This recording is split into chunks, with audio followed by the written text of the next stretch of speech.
सबसे पहले तो कोटा के बेस्ट टीचर्स मिले जो अवेलेबल थे। डाउट फैकल्टीज में भी सीनियर टीचर्स ही रहते थे। सीनियर टीचर्स जल्दी बता पाते हैं और आप एक चीज पूछने हो तो वो 2 या 3 चीज बता देते हैं जनरली। तो मेरे अंदर से वो पूछा है कि मेरे को करना ही है, इस बार करके दिखाना ही है। अंदर से मोटिवेशन मेरे लिए बहुत इंपॉर्टेंट था। अगर वो नहीं होता तो शायद लास्ट ईयर की तरह ही रिजल्ट होता, फिर कुछ खास नहीं होता। डिस्ट्रैक्शन से जितना बचे रहेंगे उतना ज्यादा बढ़िया है। सो खुशागर, हाँ सर, एक बार वीडियो कर लो यार। गुड मॉर्निंग भाई। गुड। तो मैं तो वैसे आपको जानता हूँ, बट जो हमारे अभी व्यूअर्स हैं तो उनके लिए थोड़ा सा अपना एक ब्रीफ इंट्रोडक्शन दे दीजिए, अपने बारे में बता दीजिए। मेरा नाम कुशाग्र जैन है। मेरी जेई मेंस में रैंक 1774 आई थी और मैंने पीडब्ल्यू में ड्रॉप ईयर में ज्वाइन किया था। मैं प्रहार बैच से था और काफी अच्छा सपोर्ट रहा पीडब्ल्यू का। मेरी काफी मदद हुई मेरे को ग्रो करने में, क्योंकि मैं उतना अच्छा रिजल्ट नहीं हुआ था लास्ट ईयर, पर इस ईयर काफी अच्छा हुआ पिछले साल के कंपैरिजन में। तो उसमें पीडब्ल्यू का बहुत बड़ा हाथ है। हाँ, जेई के बारे में कब सोचा आपने? कब सोचा कि मेरे को आईआईटी क्रैक करना है? तो एडवांस के बारे में, आईआईटी के बारे में आपने कौन सी क्लासेस में मतलब सोचना शुरू कर दिया? ऐसा कुछ नहीं है सर, मेरे को ये नहीं पता था मेरे को साइंस लेना है या नहीं लेना। मेरे को क्लैरिटी था कि कॉमर्स नहीं लेना। तो साइंस, अच्छा, क्योंकि मैथ्स पसंद था तो मैंने साइंस ले लिया। तो साइंस में फिर आगे बढ़ते गए। फिर 11th में फिर वो हुआ कि आईआईटी जाना है, थोड़ा मोटिवेशन आया अंदर से। उसके बाद से सर फिर थोड़ा पढ़ाई की धीरे धीरे, और फिर अब रिजल्ट थोड़ा अच्छा आ गया। ओके। तो क्या क्या डिफिकल्टीज आपने फेस करी, जैसे ड्यूरिंग आईआईटी जेईई प्रिपरेशन क्या क्या डिफिकल्टीज फेस करी? सबसे पहले तो सर सीटिंग कैपेसिटी बढ़ाना होता है, क्योंकि उतना आदत नहीं होता 10 तक कि 3-3 घंटे का वो कर ले, क्योंकि इसलिए टेस्ट रेगुलर होता है ताकि सीटिंग कैपेसिटी बढ़ जाए। और फिर एक्यूरेसी में मेरे को बहुत प्रॉब्लम होती थी, इनफैक्ट अभी भी होती थी रिसेंट में भी। तो उस पर थोड़ा ध्यान दे और थोड़ा स्पीड पे ध्यान देना था। और फिर सब्जेक्ट को कैसे, जैसे कॉन्सेप्ट समझ जाते तो फिर बहुत ज्यादा बचता नहीं है फिजिक्स में। तो फिजिक्स को कॉन्सेप्चुअली कैसे सीखना है वो एक अपने आप में एक अलग चीज होती है, क्योंकि शुरू में मेरे को बहुत प्रॉब्लम थी, बट ड्रॉप ईयर में एक क्लैरिटी आई कि कॉन्सेप्ट अगर पकड़ के चले तो फिजिक्स बहुत आसान हो जाती है। 11-12 में ये प्रॉब्लम था मेरे साथ। हाँ बिल्कुल, अगर बेसिक्स क्लियर है, लॉजिक क्लियर है, फंडामेंटल्स क्लियर है तो कोई भी क्वेश्चन जो होता है वो बहुत आसानी से हम कर सकते हैं। जी सर, वो तो है ही। वो ड्रॉप ईयर में। ठीक है, तो कोटा विद्यापीठ के बारे में आप कुछ कहना चाहेंगे? कोटा विद्यापीठ के बारे में सर, वहाँ का प्रहार बैच के बारे में बता सकता हूँ कि मैं उसमें था, कि उसका कल्चर बहुत ही अलग है सर। कि हमें सुबह 7 बजे वहाँ बुलाया जाता था और रात को 7-7:30 तक वहीं रहना पड़ता था। खाली खाने जाने के लिए दोपहर का हम जा सकते थे, बाकी उधर ही रह के पढ़ना पड़ता था। तो वो मेरे को पर्सनली लगा कि काफी बेनिफिशियल है, क्योंकि कहीं ना कहीं अगर रूम में रहते हैं तो बहुत सारे डिस्ट्रैक्शन होते हैं। कभी कभार फोन हो जाता है या दोस्त आ जाते हैं हॉस्टल में, प्रॉब्लम होता है जो वहां नहीं होता। और कभी कंसंट्रेशन वो नहीं होता। तो रूम में होते तो हमारे पास रास्ता होता है कि कहीं इधर उधर भटक जाए, फोन यूज कर ले या दोस्त के पास चले जाए। पर वहां कैंपस में रह के पढ़ने का बेनिफिट ये था कि सब पढ़ रहे होते। आप थोड़ा देर टाइम वेस्ट करो भी तो वो गिल्ट आ जाता है कि सब पढ़ रहे हैं तो मैं क्यों नहीं पढ़ रहा। तो इनडायरेक्टली फिर थोड़ा थोड़ा करके वो पढ़ने से थोड़ा थोड़ा वो एडअप होते बहुत कुछ हो जाता है। वो हर दिन का थोड़ा थोड़ा एडअप होता है। हाँ, वो ये है ना, कद्दू देख के रंग बदलता है। तो अगर मान लीजिए आसपास के बच्चे जो हैं वो गेम्स खेल रहे हैं या टाइम वेस्ट कर रहे हैं, डिस्ट्रैक्शंस हैं, तो आपको लगता है यार ये तो नॉर्मल है, ठीक है।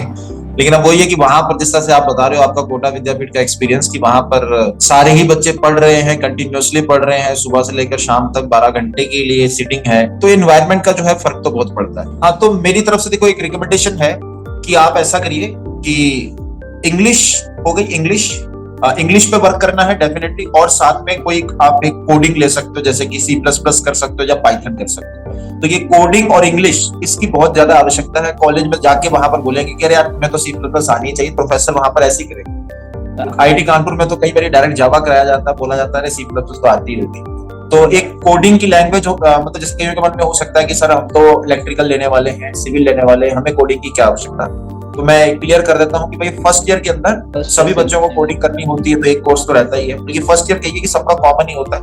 तो कंप्यूटर साइंस वाला भी, मेटलर्जी वाला भी, पेपर एंड पल्प वाला भी, सबका फर्स्ट ईयर का करिकुलम सेम रहता है।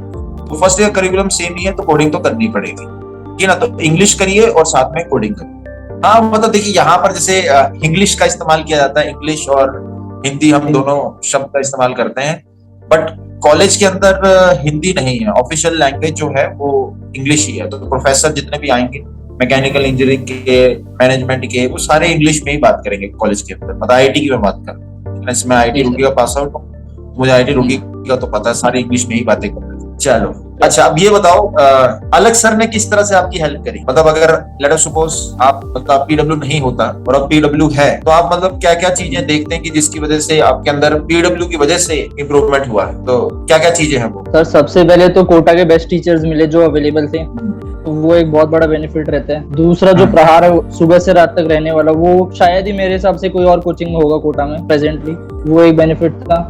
और डाउट फैकल्टीज में भी सीनियर टीचर्स ही रहते थे, तो वो भी एक था कि मैंने जो पिछले कोचिंग में था उसमें सीनियर टीचर्स नहीं रहते थे, तो वो एक रहता है कि सीनियर टीचर्स जल्दी बता पाते हैं और आप एक चीज पूछने हो तो वो 2 या 3 चीज बता देते हैं जनरली, तो वो भी एक मेरे को काफी बेनिफिशियल लगा। तो लास्ट ईयर क्या आपका रैंक आया था जेईई मेंस के अंदर? 19,500 समथिंग आया था सर। 19,500? जी सर। ठीक है, 19,500 लास्ट ईयर आपने रैंक लिया, बढ़िया बढ़िया। मैं तो ये चीज समझ गया कि मतलब ड्रॉप करने से मतलब फायदा जो है हो सकता है, क्योंकि अगर मैं अपनी बात करूं, मैंने भी ड्रॉप ही कर रहा था, बल्कि मेरा तो जो रैंक था वो कुछ 60,000 के करीब था, और फिर ड्रॉप करने के बाद मैंने 1914 रैंक ले लिया था। ड्रॉप कब रिकमेंड करोगे? जैसे आपसे मैं पूछूं, when you are going to recommend drop to your juniors? Sir मेरा तो ये रिकमेंडेशन रहेगा कि अगर अंदर से आवाज आए कि लेना कर सकते हैं तो लेना जरूर चाहिए, एक कोशिश करना बनता है। जैसे मेरे से अभी किसी ने थोड़े दिन पहले पूछा था कि ड्रॉप क्या सोच के ड्रॉप डिसाइड करे, ले कि नहीं ले, तो मेरा यही था कि अगर जैसे मेरे साथ लास्ट ईयर मेरे साथ हुआ था कि मैंने पढ़ाई की थी, ठीक ठाक मेहनत भी की थी, पर मेरे को ऐसा लगा था ठीक ठाक कॉलेज मिल जाएगा, एडवांस मतलब आईआईटी मिल जाएगा, पर वो नहीं हो पाया क्योंकि वो दिन खराब चला गया अनफॉर्चुनेटली। तो वैसा भी बहुत जन के साथ केस होता है, तो मेरे हिसाब से एक ट्रायल ले सकते हैं, और ऐसा हो कि एनआईटी भी अच्छी ना मिले तो एक चांस बनता है। तो सर अंदर से आना चाहिए, कर सकते हैं कि नहीं, अंदर से आना चाहिए। हाँ अंदर से आना चाहिए। तो अंदर से जो है जब आएगा कि यार मैं कर सकता हूँ, मतलब जैसे अगर कई बार क्या होता है कि हेल्थ खराब हो गई, बच्चा जो है मतलब सर्कमस्टांसेस ऐसे थे कि पढ़ नहीं पाया, ठीक है, और टाइम नहीं मिल पाया, बीमार पड़ गया, मेहनत पूरी नहीं करी, तो उस केस में तो ड्रॉप आराम से किया जा सकता है, ठीक है ना। जेईई में तो एक ही, जैसे जेईई एडवांस की बात करें तो एक ही ड्रॉप अलाउड है, बल्कि नीट में तो अनलिमिटेड डाउट्स रहते हैं, तो उस मामले में एक ड्रॉप तो बन ही जाता है अगर मान लीजिए पूरे एफर्ट्स नहीं लगाए। लेकिन हाँ, अगर किसी स्टूडेंट ने अगर फुल एफर्ट्स लगा रखे और पूरी 100% उसने मेहनत करी है डेडिकेटेडली, और फिर वो ड्रॉप करना चाह रहा है, तो उस केस में तो रिकमेंडेड नहीं है, टू बी ऑनेस्ट, ठीक है ना। लेकिन अगर आप बच्चों को लगता है, जो हमारे अभी व्यूअर्स हैं जो सुन रहे हैं इस बात को, तो भाई अगर किसी को लगता है कि भाई उसने एफर्ट्स पूरे नहीं डाले, कहीं ना कहीं कमी रह गई, डिस्कशंस में कमी रह गई, बीमार पड़ गए, पूरा का पूरा प्रैक्टिस का टाइम नहीं मिल पाया, तो फिर उस केस में ड्रॉप रिकमेंड किया जा सकता है, ठीक है। सही है भाई। चलो कुछ मैसेज देना चाहोगे बच्चों के लिए, कुछ मैसेज फ्यूचर जो हमारे मतलब इंजीनियर्स हैं, जो आपके जूनियर्स हो गए, 9th class, 10th class, 11th class, 12th class, मतलब कुछ टैग लाइन की सर, जैसे मेरी टैग लाइन है जय लॉजिक, हमेशा लॉजिक लगाते रहें, हर चीज के पीछे कोई ना कोई रीजन होता है, तो आप सक्सेसफुल हो तो इसके पीछे कुछ ना कुछ रीजन है, तो आपको क्या लगता है कि वो क्या रीजन? सर मैं अगर अपना तरफ से बताऊं तो मेरा रीजन ये है कि मेरे अंदर से सर लास्ट ईयर जब ऐसा हुआ कि एडवांस के अच्छे रैंक नहीं है, तो मेरे अंदर से वो पुश आया कि मेरे को करना ही है, इस बार करके दिखाना ही है। तो वो जब भी मैं थोड़ा भी डिमोटिवेटेड फील करता था तो वो अपने आप अंदर से आ जाता था कि इस बार करना ही है। तो वो अगर डिमोटिवेट हुआ या नहीं भी पढ़ा तो अपने आप थोड़ी देर बाद मैं वापस पंप अप होकर फिर से पढ़ने बैठता था, फिर से करता था। तो एक अंदर से मोटिवेशन मेरे लिए बहुत इंपॉर्टेंट था, अगर वो नहीं होता तो शायद लास्ट ईयर की तरह ही रिजल्ट होता, फिर कुछ खास नहीं होता। तो एक वो जो है और होना चाहिए, और ये कहना चाह रहे हैं एक्सटर्नल मोटिवेशन पे डिपेंड नहीं होना चाहिए, मेरा ये मतलब। हाँ मोटिवेशन तो इज लाइक मार्केट, ठीक है ना, तभी यूट्यूब पर इतनी सारी मोटिवेशन की वीडियोस मिलती हैं। तो अंदर से जो है वो क्या कहते हैं, डेडिकेशन, परसिवरेंस होना चाहिए, कंटिन्यूअसली लगे रहना कि भैया हमने ठान लिया है कि एडवांस क्रैक करना है तो हम करके ही छोड़ेंगे, हम और कुछ देखते नहीं। सेल्फ कंट्रोल एक बहुत बढ़िया होना चाहिए अपने, ठीक है, माइंड हमारा कंट्रोल में है। तो यही रिकमेंडेशन जो है आप देना चाहोगे तो बहुत ही बढ़िया है। एक और पॉइंट है कि डिस्ट्रैक्शन से जितना बचे रहेंगे उतना ज्यादा बढ़िया है।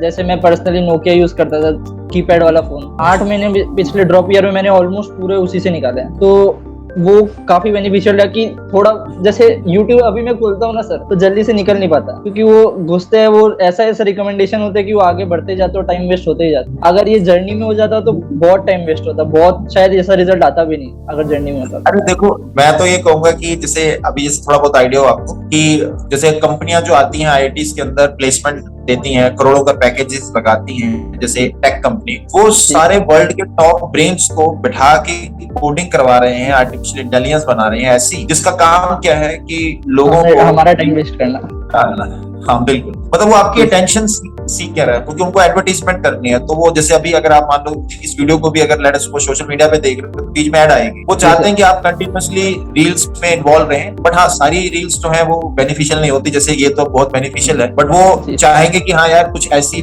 रील्स जैसे कॉमेडी वगैरह लोगों को पसंद आएगी, ठीक है ना, डिस्ट्रैक्शन वाली चीजें वो लोगों को पसंद आएंगी, वही आपको रिकमेंड करता रहेगा बार बार बार बार। जैसे मैं आपको एक अपना क्लास का इंसिडेंट भी बताना चाहूंगा कि एक बच्चा था, तो वो बहुत ज्यादा इन्वॉल्व था, तो मैंने उसको मना करा, तो वो कहता सर जय लॉजिक, सर मोबाइल से मेरी नॉलेज बढ़ रही है, मैं तो इंटरनेट का सही इस्तेमाल कर रहा हूँ। तो मैंने कहा क्या नॉलेज बढ़ रही है? तो कह रहा कि सर मैं ब्लैक होल के बारे में पता करता रहता हूँ, मेरे को सब पता हो। मैंने उससे बस यही पूछ लिया, अच्छा चलो बता दो ब्लैक होल में सिंगुलैरिटी क्या होती है? कहता नहीं पता। तो मैंने कहा कि चलो तेरी वीडियोस देखें। तो मैं उसकी रिकमेंडेशन में गया, वीडियो देखी, उस पर लिखा था ब्लैक होल में होता है पुनर्जन्म, ठीक है। अब इस तरह की वीडियोस वो देख रहा है। अब क्यों वो देख रहा है? क्योंकि आर्टिफिशियल इंटेलिजेंस को पता है कि अगर ये वीडियो दिखाएंगे तो ये बच्चा देखेगा, क्योंकि बच्चे को तो कुछ पता ही नहीं है कि ब्लैक होल में पुनर्जन्म होता है कि नहीं होता है। जिसने वीडियो बनाई उसने क्या करा, क्लिक्स के लिए इस तरह की इंफॉर्मेशन डाल दी। अब वहां पर तो कोई टीचर बैठा नहीं कि जो वीडियो को चेक करेगा फिर अपलोड करेगा। और आर्टिफिशियल इंटेलिजेंस को वीडियो ये बहुत अच्छी लग रही है क्योंकि इसको बच्चे क्लिक करके पूरा देखते हैं, ठीक है, तो इसलिए वो आगे रिकमेंड भी कर रहा है, सबको बता रहा है, सबको बता रहा है। तो इस तरह के वीडियोस में व्यूज भी आ रहे हैं और वो इन्वॉल्व होते जा रहे हैं। सो दैट्स द लॉजिक, ठीक है ना। तो इसलिए बहुत सारा इररिलेवेंट चीजें जो जिसका हमारी मतलब कह लीजिए करियर से कुछ लिंक नहीं है, हमारी लाइफ के साथ कुछ लिंक नहीं है, लेकिन हम उसके अंदर इन्वॉल्व हो जाते हैं, वो बिल्कुल सही कह रहे हैं। तो डिस्ट्रैक्शन जो है वो खत्म होनी चाहिए, लेकिन ये डिस्ट्रैक्शन कॉम्पिटिटर्स के लिए जरूर हो, है ना। मतलब अगर जैसे आपने 8 महीने तक अगर मोबाइल नहीं देखा, तो कुशाग्र जैन के बिल्कुल सेम कैलिबर का जो बच्चा है जिसने मोबाइल फोन देखा होगा और वो रह गया तो कुशाग्र जैन इस बात पे बहुत खुश है कि सर सही तो हुआ। तो भगवान को जो है डिस्ट्रैक्शन बनानी चाहिए। तो इसलिए पॉजिटिव माइंडसेट रखें स्टूडेंट्स कि डिस्ट्रैक्शन है तो हमारी भलाई के लिए है, क्योंकि इससे क्या होगा कि जो बाकी कॉम्पिटिटर्स हैं वो हमारे डिस्ट्रैक्शन में फंसेंगे, अदरवाइज सब कट थ्रोट कॉम्पिटिशन हो जाती है, ठीक है ना। तो बिल्कुल लॉजिकल बात है। ठीक है, फिर बेस्ट ऑफ लक आपके जो मतलब ब्रांच के अंदर, जिस ब्रांच में जाओगे तो उसके अंदर बहुत बढ़िया से परफॉर्मेंस दिखाना है, ठीक है। क्योंकि कॉलेज में जाके तो स्टार्ट हुआ है इंजीनियरिंग, अभी तो आप मोबाइल फोन तो नहीं बना पाओगे, बट मोबाइल फोन कैसे बनता है वो सीखना है, वो कॉलेज में जाके सीख। ओके जी सर। चलिए फिर बाय, नाइस टॉकिंग।